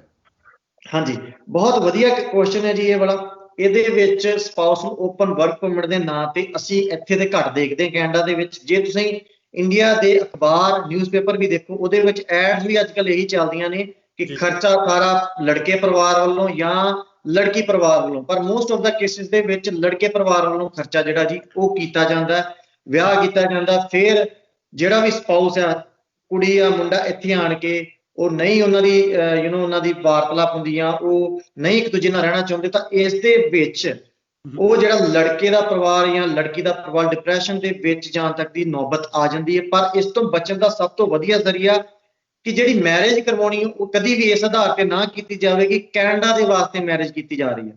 ਉਹ ਬਿਲਕੁਲ ਇਸ ਚੀਜ਼ ਨੂੰ ਠੱਲ ਪੈਣੀ ਚਾਹੀਦੀ ਹੈ। ਮੈਰਿਜ ਆ, ਜੇ ਤੇ ਉਹ ਲਵ ਮੈਰਿਜ ਆ ਤਾਂ ਉਹ ਸਿਰਫ ਰਿਲੇਸ਼ਨਸ਼ਿਪ ਦੇ ਮੋਟਿਵ ਨਾਲ ਹੋਣੀ ਚਾਹੀਦੀ ਹੈ। ਜੇ ਅਰੇਂਜ ਮੈਰਿਜ ਆ ਤਾਂ ਵੀ ਉਹ ਸਰਟਨ ਐਸਪੈਕਟਸ ਜਿਹੜੇ ਕੈਨੇਡਾ ਨੂੰ ਛੱਡ ਕੇ ਹੋਰ ਪਰਿਵਾਰ ਜਿਹੜੀ ਆਪਸੀ ਸਹਿਮਤੀ ਦੇ ਨਾਲ ਵਿਆਹ ਕਰਦੇ ਨੇ ਉਹਨੂੰ ਵੇਖ ਕੇ ਹੋਣੀ ਚਾਹੀਦੀ, ਨਾ ਕਿ ਕੈਨੇਡਾ ਨੂੰ। ਅਗਰ ਤੁਸੀਂ ਕੈਨੇਡਾ ਨੂੰ ਵੇਖ ਕੇ ਵਿਆਹ ਕਰੋਗੇ ਤਾਂ ਇੱਥੇ ਆਣ ਕੇ ਜੇ ਤੁਹਾਨੂੰ ਕਿਸੇ ਮੁਸ਼ਕਿਲ ਦਾ ਸਾਹਮਣਾ ਕਰਨਾ ਪੈ ਜਾਵੇ ਤਾਂ ਉਹ ਬਹੁਤ ਜ਼ਿਆਦਾ ਹਾਰਡ ਹੋ ਜਾਂਦਾ। ਤੇ ਜਦੋਂ ਤੁਸੀਂ ਕੈਨੇਡਾ ਦੀ ਐਪਲੀਕੇਸ਼ਨ ਕਰਦੇ ਹੋ ਤਾਂ ਤੁਸੀਂ ਇਹ ਜ਼ਰੂਰ ਵੇਖਣਾ, ਜਿਹੜਾ ਵੀ ਲੜਕਾ ਜਾਂ ਲੜਕੀ ਉੱਥੇ ਜਿਹਨੇ ਸਪਾਊਸਲ ਓਪਨ ਵਰਕ ਪਰਮਿਟ ਲਾਉਣਾ ਬਾਅਦ ਦੇ ਵਿੱਚ, ਕਿ ਤੁਹਾਡਾ ਜਿਹੜਾ ਨਾਮ ਹੈ ਉਸ ਬੱਚੇ ਦੀ ਸਟੱਡੀ ਐਪਲੀਕੇਸ਼ਨ ਦੇ ਵਿੱਚ ਉਹ ਨਾਮ ਤੁਹਾਡਾ ਮੈਰਿਡ ਹੋਵੇ ਤੇ ਤੁਹਾਡਾ ਨਾਮ ਜਿਹੜਾ ਪ੍ਰੋਪਰ ਮੈਂਸ਼ਨ ਹੋਵੇ। ਉਸ ਤੋਂ ਬਾਅਦ ਹੀ ਤੁਸੀਂ ਐਲੀਜੀਬਲ ਹੁੰਦੇ ਹੋ ਆਪਣਾ spousal open work permit apply ਕਰਨ ਦੇ ਲਈ। ਅਦਰਵਾਈਜ਼ ਨਹੀਂ ਤਾਂ ਤੁਹਾਨੂੰ ਕਈ ਵਾਰੀ ਜੇ ਤੁਹਾਨੂੰ ਫੈਕਟਸ ਨਹੀਂ ਪਤਾ, ਤੁਹਾਡੇ ਡਾਕੂਮੈਂਟਸ ਗਲਤ ਲੱਗੇ ਹੋਏ ਨੇ, ਤਾਂ ਤੁਸੀਂ ਮਿਸ ਰਿਪਰੈਜ਼ੈਂਟੇਸ਼ਨ ਦਾ ਵੀ ਸ਼ਿਕਾਰ ਹੋ ਸਕਦੇ ਹੋ ਤੇ ਉਹ ਤੁਹਾਡਾ ਬੈਨ ਤੱਕ ਵੀ ਲੱਗ ਸਕਦਾ ਹੈ ਜੀ। ਜੀ ਗਿੱਲ ਸਾਹਿਬ, ਇਹ ਦੱਸਿਓ, ਬਹੁਤ ਸਾਰੇ ਲੜਕੇ ਹੋਣਗੇ, ਲੜਕੀਆਂ ਹੋਣਗੀਆਂ, ਸਟੱਡੀ ਪਰਮਿਟ ਜਦੋਂ ਅਪਲਾਈ ਕੀਤਾ ਉਦੋਂ ਅਨਮੈਰਿਡ ਸੀ, ਪਰ ਹਾਲਾਤ ਇਹ ਬਣੇ ਹੋਣਗੇ ਜੈਨੂਅਨ ਹਾਲਾਤ, ਕੋਈ ਚੰਗਾ ਵਰ ਲੱਭ ਗਿਆ, ਚੰਗੀ ਕੰਨਿਆ ਲੱਭ ਪਈ ਤੇ ਉਹਨਾਂ ਨੇ ਸੱਚੀ ਮੁੱਚੀ ਵਿਆਹ ਕਰ ਵੀ ਲਿਆ। ਪਰ ਉਹਦੇ ਤੋਂ ਬਾਅਦ ਜਦੋਂ ਉਹ 에ਅਰਪੋਰਟ ਤੇ ਵੀ ਆਏ ਜਾਂ ਐਪਲੀਕੇਸ਼ਨ ਦੇ ਵਿੱਚ ਮੁੜ ਕੇ ਦੱਸ ਹੀ ਨਾ ਸਕੇ, ਕੀ ਕਿਸੇ ਵੀ ਵੇਲੇ ਐਪਲੀਕੇਸ਼ਨ ਦੇ ਵਿੱਚ ਹੀ ਅਪਡੇਟ ਕੀਤੀ ਜਾ ਸਕਦੀ ਹੁੰਦੀ ਹੈ ਕਿ ਹੁਣ ਮੈਂ ਵਿਆਹ ਕਰਵਾ ਲਿਆ, ਜਾਂ ਉਹ ਚੁੱਪ ਰਹਿਣ ਕਿ ਨਹੀਂ? ਆ ਜਿਹੜੀ ਮਿਸ ਰਿਪਰੈਜ਼ੈਂਟੇਸ਼ਨ ਵਾਲੀ ਤੁਸੀਂ ਗੱਲ ਕੀਤੀ ਹੈ, ਮੈਨੂੰ ਉੱਥੋਂ ਇਹ ਸਵਾਲ ਚੇਤੇ ਆ ਗਿਆ ਜੀ। ਇਹ ਦੱਸਿਓ ਕਿ ਦੁਬਾਰਾ ਵੀ ਅਪਡੇਟ ਕੀਤਾ ਜਾ ਸਕਦਾ ਹੁੰਦਾ? ਹਾਂਜੀ ਬੈਨੀਪਾਲ ਭਾਜੀ, ਦੇਖੋ ਜਦੋਂ ਅਸੀਂ ਸਟੱਡੀ ਵੀਜ਼ਾ ਦੀ ਐਪਲੀਕੇਸ਼ਨ ਇੰਡੀਆ ਤੋਂ ਕਰਦੇ ਹਾਂ, ਜੇ ਅਸੀਂ ਉਹ ਵਾਲੇ ਟਾਈਮ ਦੇ ਉੱਤੇ ਮੈਰਿਡ ਆ ਤਾਂ ਸਾਨੂੰ ਉਹ ਮੈਰਿਡ ਦੱਸਣਾ ਪੈਂਦਾ। ਪਰ ਜੇ ਤੁਹਾਡੀ ਲੈਟਸ ਸੇ ਕਿ ਐਪਲੀਕੇਸ਼ਨ ਜਿਹੜੀ ਉਹ ਅਪਰੂਵ ਹੋ ਗਈ ਹੈ, ਤੁਹਾਡੇ ਵਿਆਹ ਕਰਾਉਣ ਦਾ ਜਿਹੜਾ ਸਬੱਬ ਆ ਉਹ ਆਪਣਾ ਐਪਲੀਕੇਸ਼ਨ ਤੋਂ ਬਾਅਦ ਬਣਿਆ, ਜਦੋਂ ਤੁਹਾਡਾ ਵਿਆਹ ਹੁੰਦਾ ਉਹ ਤੁਹਾਨੂੰ ਅਪਡੇਟ ਕੈਨੇਡੀਅਨ ਇਮੀਗ੍ਰੇਸ਼ਨ ਦੇ ਰਿਕਾਰਡ ਤੇ ਕਰਨਾ ਪੈਂਦਾ ਜੀ। ਬਾਏ ਲੀਗਲ ਐਸਪੈਕਟਸ ਤੁਹਾਨੂੰ ਉਹ ਅਪਡੇਟ ਕਰ ਦੇਣੀ ਚਾਹੀਦੀ ਹੈ। ਫਿਰ ਹੀ ਜਦੋਂ ਤੁਸੀਂ ਇੰਡੀਆ ਤੋਂ ਕੈਨੇਡਾ ਦੇ ਵਿੱਚ ਆਉਂਦੇ ਹੋ ਤਾਂ ਤੁਸੀਂ ਆਪਣਾ ਸਪਾਊਸਲ ਓਪਨ ਵਰਕ ਪਰਮਿਟ ਦੀ ਐਪਲੀਕੇਸ਼ਨ ਫਿਰ ਕਰ ਸਕਦੇ ਹੋ ਤੇ ਉਹਦੇ ਵਿੱਚ ਜਿਹੜਾ ਤੁਹਾਨੂੰ ਬੈਨ ਲੱਗਣ ਦਾ ਜਾਂ ਕੁਝ ਮਿਸ ਰਿਪਰੈਜ਼ੈਂਟੇਸ਼ਨ ਦਾ ਖਤਰਾ ਨਹੀਂ ਰਹਿੰਦਾ ਜੀ। ਸੋ ਗਿੱਲ ਸਾਹਿਬ, ਬਹੁਤ ਕੀਮਤੀ ਜਾਣਕਾਰੀਆਂ ਦਿੱਤੀਆਂ ਨੇ। ਇਸ ਤੋਂ ਪਹਿਲਾਂ ਕਿ ਆਪਾਂ ਇੱਕ ਦੂਜੇ ਨੂੰ ਫਤਿਹ ਬੁਲਾਈਏ, ਮੈਂ ਚਾਹੁੰਦਾ ਕਿ ਜਿੰਨੇ ਦਰਸ਼ਕਾਂ ਨੇ ਅੱਜ ਦੀ ਇਹ ਮੁਲਾਕਾਤ ਵੇਖੀ ਹੈ, ਤਾਂ ਕਿ ਉਹ ਕੋਈ ਹੋਰ ਜਾਣਕਾਰੀ ਇਸ ਤੋਂ ਇਲਾਵਾ ਲੈਣੀ ਚਾਹੁੰਦੇ ਹੋਣ ਜਾਂ ਇਸ ਦੀ ਡਿਟੇਲਡ ਜਾਣਕਾਰੀ ਲੈਣੀ ਚਾਹੁੰਦੇ ਹੋਣ, ਕਿਵੇਂ ਤੁਹਾਡੇ ਨਾਲ ਸੰਪਰਕ ਕਰ ਸਕਦੇ ਆ? ਕਿਹੜਾ ਸਭ ਤੋਂ ਵਧੀਆ ਜ਼ਰੀਆ ਹੈ? ਕਿਵੇਂ ਮਿਲਿਆ ਜਾ ਸਕਦਾ ਜੀ ਤੁਹਾਨੂੰ? ਉਹ ਸਾਰੀ ਜਾਣਕਾਰੀ ਦਿਓ। ਹਾਂਜੀ ਬੈਨੀਪਾਲ ਭਾਜੀ, ਸਾਡੀ ਜਿਹੜੀ ਇਮੀਗ੍ਰੇਸ਼ਨ ਫਰਮ ਦਾ ਨਾਮ ਹੈ ਟਰੂ ਵੇ ਇਮੀਗ੍ਰੇਸ਼ਨ ਕੰਸਲਟਿੰਗ। ਮੈਂ Joban Gill, regulated Canadian immigration consultant. ਸਾਡੇ ਨਾਲ ਜੇ ਤੁਸੀਂ ਕੰਟੈਕਟ ਕਰਨਾ ਚਾਹੁੰਦੇ ਹੋ ਤਾਂ ਤੁਸੀਂ ਸਾਨੂੰ +1 647 607 6993 ਦੇ ਉੱਤੇ ਕੰਟੈਕਟ ਕਰ ਸਕਦੇ ਹੋ, ਜਾਂ ਤੁਸੀਂ ਸਾਡਾ ਟੋਲ ਫ੍ਰੀ ਨੰਬਰ +1 888 403 8212 ਤੇ ਵੀ ਕੰਟੈਕਟ ਕਰ ਸਕਦੇ ਹੋ। ਤੇ ਜੇ ਤੁਹਾਨੂੰ ਕਿਸੇ ਪ੍ਰਕਾਰ ਦੀ ਇਨਫੋਰਮੇਸ਼ਨ, ਕੋਈ ਜਨਰਲ ਇਨਫੋਰਮੇਸ਼ਨ ਚਾਹੀਦੀ ਹੈ ਤਾਂ ਤੁਸੀਂ ਦੁਨੀਆ ਦੇ ਕਿਸੇ ਵੀ ਕੋਨੇ ਚੋਂ, ਤਾਂ ਤੁਸੀਂ ਸਾਨੂੰ WhatsApp ਦੇ ਜ਼ਰੀਏ ਵੀ ਸੇਮ ਜਿਹੜਾ +1 647 607 6993 ਤੇ ਕੰਟੈਕਟ ਕਰਕੇ ਸਾਡੇ ਨਾਲ ਰਾਬਤਾ ਕਾਇਮ ਕਰ ਸਕਦੇ ਹੋ। ਸਾਡੀਆਂ ਸੇਵਾਵਾਂ ਜਿਹੜੀਆਂ ਕੈਨੇਡਾ ਦੇ ਜਿਹੜੇ ਕਲਾਇੰਟਸ ਹੈਗੇ ਉਹਨਾਂ ਦੇ ਲਈ 6 ਦਿਨ ਹਫਤੇ ਦੇ ਵਿੱਚ ਅਵੇਲੇਬਲ ਹੈ ਜੀ। ਮੰਡੇ ਟੂ ਫਰਾਈਡੇ 10 ਤੋਂ 5 ਐਂਡ ਜਿਹੜਾ ਸੈਟਰਡੇ ਅਸੀਂ 11 ਤੋਂ 4 ਜਿਹੜਾ ਜੀ ਉਹ ਅਵੇਲੇਬਲ ਹੁੰਦੇ। ਤੁਸੀਂ ਅਪਾਇੰਟਮੈਂਟ ਸੈੱਟ ਕਰਕੇ ਕਿਸੇ ਵੀ ਟਾਈਮ ਸਾਨੂੰ ਵਿਜ਼ਿਟ ਕਰ ਸਕਦੇ ਹੋ ਜੀ। ਸੋ ਗਿੱਲ ਸਾਹਿਬ, ਸਮਾਂ ਦੇਣ ਵਾਸਤੇ ਤੁਹਾਡਾ ਤਹਿ ਦਿਲੋਂ ਧੰਨਵਾਦ। ਫਿਰ ਕਿਸ ਦਿਨ ਗੱਲਬਾਤ ਕਰਾਂਗੇ। ਮਿਹਰਬਾਨੀ, ਸਤਿ ਸ਼੍ਰੀ ਅਕਾਲ ਜੀ। Thank you so much Benipal ਭਾਜੀ। ਸਤਿ ਸ਼੍ਰੀ ਅਕਾਲ ਜੀ ਸਾਰੇ ਸਰੋਤਿਆਂ ਨੂੰ। ਥੈਂਕ ਯੂ ਸੋ ਮਚ ਜੀ। ਥੈਂਕ ਯੂ ਜੀ। ਦੋਸਤੋ, ਇਹ ਸੀ ਸਾਡਾ ਅੱਜ ਦਾ ਪ੍ਰੋਗਰਾਮ। ਤੁਹਾਨੂੰ ਕਿਹੋ ਜਿਹਾ ਲੱਗਿਆ? ਸਾਡੇ ਤੱਕ ਆਪਣੇ ਕੀਮਤੀ ਰਾਏ ਕਮੈਂਟਸ ਦੇ ਰੂਪ ਵਿੱਚ ਜ਼ਰੂਰ ਛੱਡਿਓ।